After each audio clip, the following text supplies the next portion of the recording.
दोस्तों आज की इस वीडियो में हम सीटेट दिसंबर 2023 के कक्षा की शुरुआत कर रहे हैं।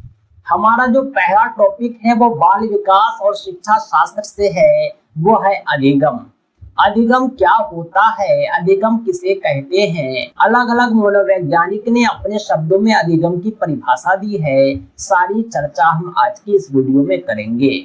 साथ ही साथ हम आपको अधिगम की विशेषता भी बतलाएंगे। अधिगम को प्रभावित करने वाले कारक कौन कौन से हैं वह भी जानेंगे। अधिगम के सिद्धांत और नियम को भी समझेंगे। आइए हम वीडियो की शुरुआत करते हैं, लेकिन उससे पहले आपको जानकारी देना चाहूंगा कि हम ऑल टीचिंग एग्जाम की कंप्लीट तैयारी कराते हैं। PDF notes, printed notes provide करते हैं। अगर आप सीटेट दिसंबर 2023 की कंप्लीट तैयारी चाहते हैं तो आप हमसे जरूर संपर्क करें। हमारा संपर्क सूत्र है 7631314948। इस नंबर पर आप कॉल भी कर सकते हैं, व्हाट्सएप भी। हम सीटेट पेपर 1 और पेपर 2 की कंप्लीट तैयारी कराते हैं। आपको कंप्लीट नोट्स प्रोवाइड करेंगे, ऑब्जेक्टिव क्वेश्चन कलेक्शन देंगे, प्रीवियस ईयर के कंप्लीट सॉल्यूशन देंगे। साथ ही साथ online mock test, practice test के माध्यम से परीक्षा तक तैयारी कराएंगे। तो आइए हम शुरुआत करते हैं कक्षा की, चलते हैं टॉपिक की ओर। सबसे पहले हम जानते हैं अधिगम के बारे में कि अधिगम होता क्या है। अधिगम जो है सीखने की क्रिया है, एक प्रक्रिया है, एक अनुक्रिया है। अधिगम को अलग अलग मनोवैज्ञानिक ने अपने अपने शब्दों में परिभाषित किया है, हमें उसे भी जानना होगा। परीक्षा में इस तरह के भी प्रश्न पूछे जाते हैं कि अधिगम की यह परिभाषा किस मनोवैज्ञानिक ने दी है। 4 ऑप्शन में से सही का आपको चयन करना होता है। स्किनर ने अधिगम को परिभाषित किया कि सीखना व्यवहार में उत्तरोत्तर सामंजस्य की प्रक्रिया है। यानी उत्तरोत्तर का मतलब होता है स्टेप बाय स्टेप, यानी आप इन्वायरमेंट में स्टेप बाय स्टेप सामंजस्य कर लेते हैं, वही अधिगम है। गांव से लोग परदेश जाते हैं तो उसे शुरू में दिक्कत होती है, फिर भी वे धीरे धीरे जो है सामंजस्य करते हैं। वुडवर्थ ने अधिगम यानी सीखना को परिभाषित किया है कि नवीन ज्ञान और नवीन प्रतिक्रियाओं को प्राप्त करने की प्रक्रिया सीखने की प्रक्रिया है। यानी आपके अंदर नया नया ज्ञान आना चाहिए, नया नया जो है प्रतिक्रिया आना चाहिए, तभी आप सीख रहे हैं। एक और मनोवैज्ञानिक है गेट्स। इन्होंने कहा कि सीखना जो है अनुभव और प्रशिक्षण द्वारा व्यवहार में परिवर्तन है। आपके अनुभव और प्रशिक्षण के बाद आपके व्यवहार में जो परिवर्तन आता है वही सीखना है। करो एंड करो ने परिभाषित किया अधिगम को कि सीखना आदतों, ज्ञान और अभिवृत्तियों का अर्जन है। अर्जन का मतलब होता है प्राप्त करना, गेन करना। आदत यानी हैबिट, ज्ञान यानी नॉलेज, अभिवृत्ति यानी प्रैक्टिस। इसे जब आप अर्जित करेंगे तो आप में अधिगम आएगा। ये थे अधिगम की प्रमुख परिभाषाएं। अब हम जानेंगे अधिगम की विशेषताएं, कैरेक्टरिस्टिक्स ऑफ लर्निंग। अधिगम की बहुत सारी विशेषताएं हैं। अधिगम जो होता है यह जीवन पर्यंत चलता रहता है, यानी सीखने का कोई अंत नहीं होता। आदमी अपने जीवन तक सीखता है, बचपने में भी सीखता है, जवानी में भी सीखता है, बुढ़ापे में भी सीखता है, यहाँ तक के अपनी मृत्यु तक सीखता ही रहता है। अधिगम उद्देश्य पूर्ण होता है। आपका कोई ना कोई लक्ष्य होगा सीखने का, उसी लक्ष्य के अनुसार आप अधिगम प्राप्त करते हैं। अधिगम जो होता है व्यवहार में परिवर्तन होता है। जब कोई कुछ सीखेगा तो जाहिर सी बात है उसके व्यवहार में परिवर्तन आएगा। अधिगम जो होता है एक तरह का विकास होता है। Learning is a development. अधिगम जो होता है अनुकूलन है, यानी किसी भी इन्वायरमेंट में आप जो है एडजस्ट कर लेते हैं, यही अनुकूलन होता है। अधिगम सार्वभौमिक होता है, यूनिवर्सल होता है। अधिगम विवेक पूर्ण होता है। विवेक का मतलब होता है बुद्धि, विवेक पूर्ण बुद्धि से भरा हुआ होता है। अधिगम जो होता है निरंतर है, यानी यह लगातार चलता है, रुकता नहीं है। अधिगम जो होता है ये खोज करना होता है, यानी जब आप कुछ खोज करते हैं तो सीखते हैं। जब आप सीख रहे हैं इसका मतलब कुछ खोज रहे हैं। अधिगम सक्रिय प्रक्रिया है, यानी आपको हमेशा एक्टिव रखता है। अधिगम व्यक्तिगत भी होता है, सामाजिक भी होता है। इंडिविजुअल भी आप सीख रहे हैं और आप ग्रुप में भी सीख रहे हैं। समाज में रहकर भी आप सीख रहे हैं। अधिगम एक नया कार्य है, आप कुछ सीख रहे हैं, इसका मतलब आप कुछ नया कर रहे हैं। आपके लिए हर काम एक नया होता है। अधिगम जो होता है अनुभवों का संगठन होता है। जो आपके अनुभव हैं यही अधिगम है। बहुत सारे अनुभवों का संगठन ही आपका अधिगम है। अधिगम की कुछ और विशेषताएं हैं, वो ये है कि अधिगम जो होता है वातावरण की उपज होता है।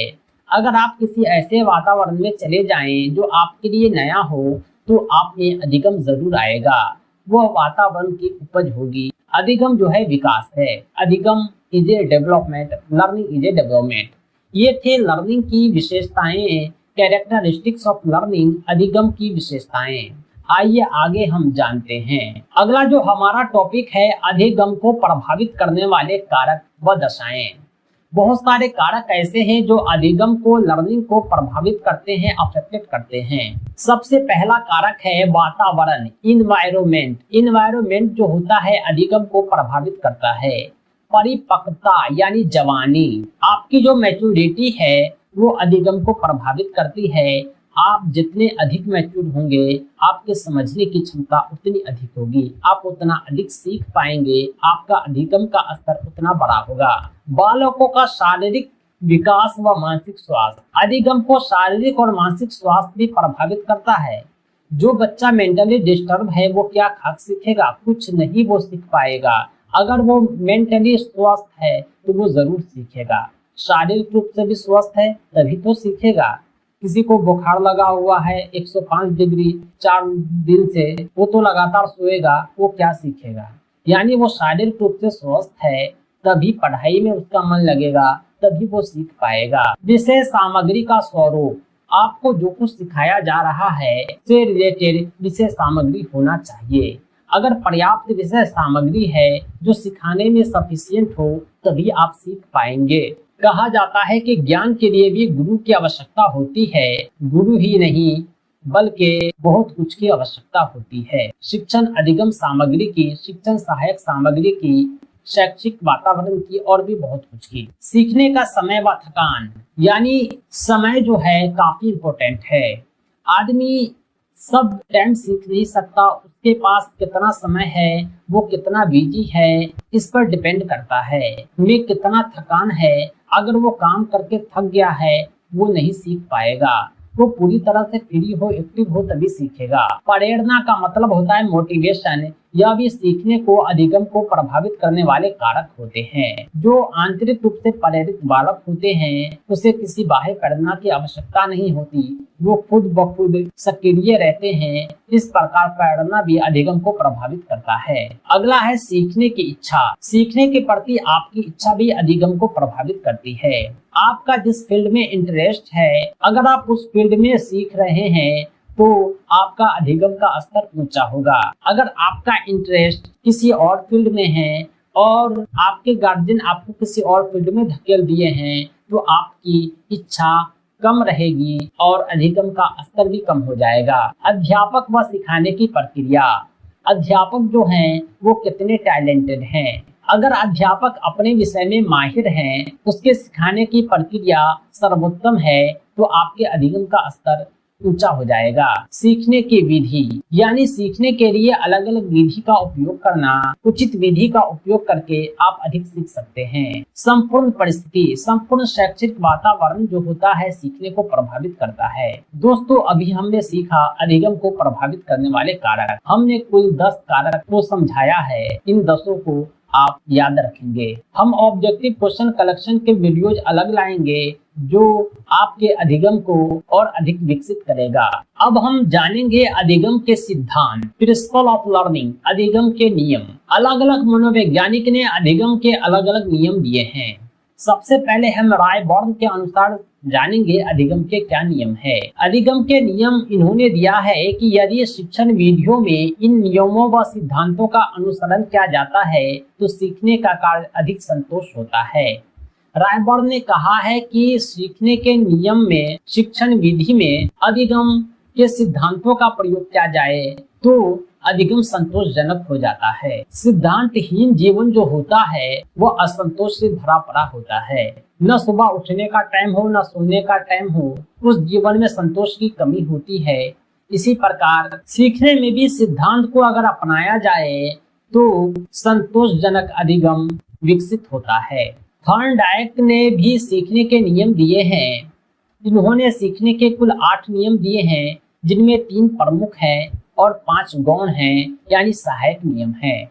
ये 3 प्रमुख नियम क्या है थॉर्नडाइक के सीखने के, आइए सबसे पहले इसे हम देखते हैं, उसके बाद गौण नियम को भी जानेंगे। थॉर्नडाइक ने जो सीखने के 3 नियम दिए हैं वो तत्परता का नियम, अभ्यास का नियम और प्रभाव संतोष असंतोष का नियम है। ये तीनों नियम थॉर्नडाइक के काफी इंपोर्टेंट है, इससे प्रश्न पूछे जाते हैं। थॉर्नडाइक का जो तत्परता का नियम है, इसका मतलब ये है कि किसी कार्य को करने के लिए व्यक्ति तत्पर रहता है तो आसानी से कर पाता है और तत्काल कर देगा।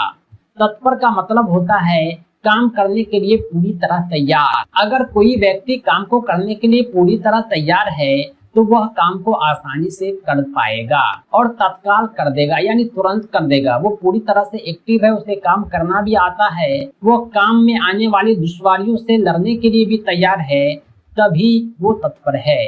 कहने का मतलब ये है कि घोड़े को पानी के तालाब तक ले जाया तो जा सकता है, लेकिन पानी पीने के लिए बाध्य नहीं किया जा सकता, क्योंकि घोड़ा पानी पीने के लिए तत्पर नहीं है। यही है तत्परता का नियम। अगर घोड़ा प्यासा है तभी आप उसे तालाब तक ले जाएंगे और वह तुरंत पानी पी लेगा। अगर उसको प्यास नहीं है तो तालाब तक ले जाएंगे, वो जबरदस्ती पानी पिएगा नहीं, यानी वो काम को तत्काल नहीं कर पाया। थॉर्नडाइक का जो दूसरा नियम है सीखने से संबंधित, वो है अभ्यास का नियम। अभ्यास का मतलब होता है प्रैक्टिस, रेगुलर प्रैक्टिस। करत करत अभ्यास से जड़मति होत सुजान, यानी लगातार अगर प्रयास किया जाए तो असंभव भी संभव हो जाता है। अभ्यास के नियम 2 तरह के हैं, एक उपयोग का नियम, दूसरा अनुपयोग का नियम। यदि कोई कार्य पहले क्या हुआ है और जब उसको दोबारा किया जाता है तो वह हमारे मस्तिष्क में पुनः आ जाता है, अर्थात अस्थायी हो जाता है। उपयोग का मतलब यही होता है कि कोई काम हम कर चुके हैं, दोबारा उसे कर रहे हैं, तो हमारे मस्तिष्क में वह काम अस्थायी हो गया, यानी बार बार प्रैक्टिस करने के बाद हम जो है उस काम को कभी भी आसानी से कर पाएंगे। वह काम हमें पूरी तरह से याद हो जाता है। लेकिन अनुपयोग का नियम इसका ठीक उल्टा है। जब हम किसी कार्य को पुनः नहीं करते हैं तो हमारा मस्तिष्क भी उसे भुला देता है। मैथमेटिक्स को ये आप देख लीजिए, जब आप प्रैक्टिस में रहते हैं तो कोई भी क्वेश्चन को बना लेते हैं, जब आप उसे छोड़ देते हैं, एग्जाम के 2 महीना के बाद किताब पलटते हैं, तो ये अनुपयोग का नियम के अनुसार आप उसे भूल देते हैं, आप उसका मस्तिष्क भी भुला देते हैं। थॉर्नडाइक ने जो अगला नियम दिया है वो है प्रभाव, यानी संतोष असंतोष का नियम। जब आप किसी कार्य को करने पर हमें असंतोष प्राप्त होता है तो हम उस कार्य को दोबारा करेंगे क्या या नहीं। यानी कोई काम आपने किया, अगर आप संतुष्ट हो गए तो उस काम को आप दोबारा करेंगे। अगर कोई कार्य को आप किए, आप उसमें असंतुष्ट हो गए, आपका मन नहीं लगा काम करने में, तो आप उस काम को दोबारा नहीं करेंगे। यही है अभ्यास का नियम, संतोष असंतोष का नियम। थॉर्नडाइक के ये तीनों नियम काफी इंपोर्टेंट है और मुख्य नियम है तत्परता, अभ्यास, प्रभाव, संतोष असंतोष का नियम। गौण और सहायक नियम को भी हम जान रहे हैं। बहुप्रतिक्रिया का नियम दिया इन्होंने, मनोवृत्ति का नियम दिया, आंशिक क्रिया का नियम दिया। बहुप्रतिक्रिया का नियम ये होता है कि कोई नया कार्य करने के लिए कई प्रकार की प्रतिक्रियाओं को अपनाया जाता है तथा उसमें से सही प्रतिक्रिया का पता लगाकर भविष्य में काम लेता है। आप जब कोई नया काम करेंगे तो पहले से जो लोग उस काम को कर चुके हैं उसकी जो प्रतिक्रिया है उसको आप अपनाएंगे। जो प्रतिक्रिया आपको सही लगेगा आप भविष्य में उसे ही उपयोग करेंगे। अगला है मनोवृत्ति का नियम। मनोवृत्ति का मतलब होता है मन से करना। कोई कार्य को अगर आप मन से करेंगे तो आपको सफलता मिलेगी। अगला है आंशिक क्रिया का नियम। किसी कार्य को छोटे छोटे भागों में बांटकर किया जाता है तो उस कार्य में सफलता अधिक मिलती है।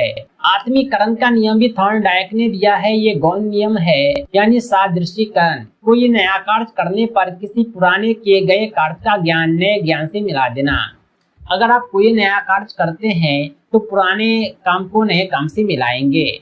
संबंधित परिवर्तन का नियम, क्रिया का रूप तो वही रखा जाता है लेकिन परिस्थितियों में परिवर्तन कर दिया जाता है। थॉर्नडाइक ने जो सीखने के सिद्धांत दिए थे सन 1913 में दिए थे, इसका संबंध यूएसए था, यूनाइटेड स्टेट ऑफ अमेरिका से था। थॉर्नडाइक ने एक बुक लिखा है शिक्षा मनोविज्ञान के नाम से, एजुकेशन साइकोलॉजी। थॉर्नडाइक ने बिल्ली पर प्रयोग किया था, भूखी बिल्ली पर, और उद्दीपक के रूप में मांस का टुकड़ा, मछली का टुकड़ा उपयोग किया था। थॉर्नडाइक ने जो नियम दिया इसी प्रयोग के बाद दिया था। कब दिया? सन 1913 में। भूखी बिल्ली पर प्रयोग करके मांस के टुकड़े और मछली के टुकड़े को उद्दीपक के रूप में प्रयोग करके उन्होंने यह सिद्धांत दिया था। इसके जो सिद्धांत का नाम है, थॉर्नडाइक के सिद्धांत का नाम, यह प्रयास एवं त्रुटि का सिद्धांत कहलाता है। इसे प्रयत्न एवं भूल का सिद्धांत भी कहते हैं, आवृत्ति बार बार का सिद्धांत भी कहते हैं, उद्दीपक अनुक्रिया का सिद्धांत भी कहते हैं, SR बॉन्ड का सिद्धांत भी कहते हैं, संबंधवाद का सिद्धांत, अधिगम का बंध सिद्धांत। ये सब इनके सिद्धांत के उपनाम हैं। आपसे प्रश्न पूछे जा सकते हैं, प्रयास एवं त्रुटि का सिद्धांत किस मनोवैज्ञानिक ने दिया था? प्रयत्न एवं भूल के सिद्धांत किस मनोवैज्ञानिक का है? ये सब एक ही सिद्धांत के अलग अलग उपनाम हैं। इन्होंने जो मांस का टुकड़ा का प्रयोग किया था वो उद्दीपक के रूप में क्या था? स्टिमुलस। उद्दीपक जो होता है एक विशेष प्रकार की प्रतिक्रिया या अनुक्रिया के लिए प्रेरित करता है। आप जब अचार देखते हैं तो मुंह में पानी आने लगता है, अचार क्या हो गया? उद्दीपक हो गया। बिल्ली ने मांस का टुकड़ा देखा और कुछ न कुछ प्रतिक्रिया दिया तो मांस का टुकड़ा क्या हो गया? उद्दीपक हो गया, स्टिमुलस। इस प्रकार एक विशिष्ट उद्दीपक का एक विशिष्ट प्रतिक्रिया से संबंध स्थापित हो जाता है जिसे उद्दीपक प्रक्रिया SR बॉन्ड द्वारा व्यक्त किया जाता है। थॉर्नडाइक के सिद्धांत में मांस के टुकड़ा यानी विशिष्ट उद्दीपक का बिल्ली के विशिष्ट प्रक्रिया से संबंध हो गया। यह प्रक्रिया SR बॉन्ड कहलाया। बिल्ली के समान ही बालक का चलना, चम्मच से खाना खाना, जूते पहनना, इन सब कार्य को करने के लिए उद्दीपक की आवश्यकता होती है। छोटा बच्चा है, चल नहीं रहा है, उसे अपनी तरफ बुलाएंगे, बिस्किट दिखलाएंगे तो वो चलने लगेगा। बिस्किट क्या हो गया? उद्दीपक हो गया। वयस्क लोग भी ड्राइविंग, टाई की गांठ, कोई खेल इसी सिद्धांत के अनुसार सीखते हैं। अगर आपको साइकिल चलाने नहीं आता है, आप साइकिल सीख रहे हैं, कार सीख रहे हैं, तो आप भी किसी उद्दीपक की सहायता से ही सीखते हैं। थॉर्नडाइक ने जो सीखने के सिद्धांत दिए हैं उसका शैक्षिक महत्व क्या है? ये भी काफी इम्पोर्टेंट होता है। हर सिद्धांत का एक शैक्षिक महत्व होता है। थॉर्नडाइक के सिद्धांत का जो शैक्षिक महत्व है वो ये है कि बड़े व मंदबुद्धि बालकों के लिए यह उपयोगी है। मंदबुद्धि बालक जो सीख नहीं रहे हैं, अगर हम उसे उद्दीपक की सहायता से सिखाएंगे, थॉर्नडाइक के नियम की सहायता से, तो वो जल्दी सीख पाएंगे। धैर्य व परिश्रम के गुणों का विकास होता है। सफलता के प्रति उसकी आशा बढ़ जाती है। जब इसे सफलता मिलती है तो सफलता के प्रति आशा भी बढ़ती है। कार्य की धारणा जो होती है स्पष्ट होती है। वो शिक्षा के प्रति रुचि भी रखते हैं। गणित, विज्ञान, समाज शास्त्र आदि विषयों के लिए काफी उपयोगी है थॉर्नडाइक के सीखने के यह सिद्धांत। इसके अलावा अनुभव से लाभ उठाने की क्षमता का विकास होता है। जब कोई एक बार सीखता है तो अपने अनुभव से बार बार सीखता है। तो दोस्तों, यह वीडियो आपको कैसा लगा कमेंट करके जरूर बताएं। नेक्स्ट वीडियो के लिए आप टॉपिक सजेस्ट कर सकते हैं और सभी टॉपिक PDF में या प्रिंटेड प्राप्त करना चाहते हैं तो कंप्लीट नोट्स के लिए संपर्क करें 7631314948। हम नोट्स हिंदी मीडियम के अलावा इंग्लिश मीडियम में भी प्रोवाइड करते हैं। अगर आप उर्दू मीडियम में भी नोट्स चाहते हैं फिर भी आप संपर्क कर सकते हैं। दोस्तों, आज के लिए इतना ही। बहुत बहुत धन्यवाद। Thanks for watching.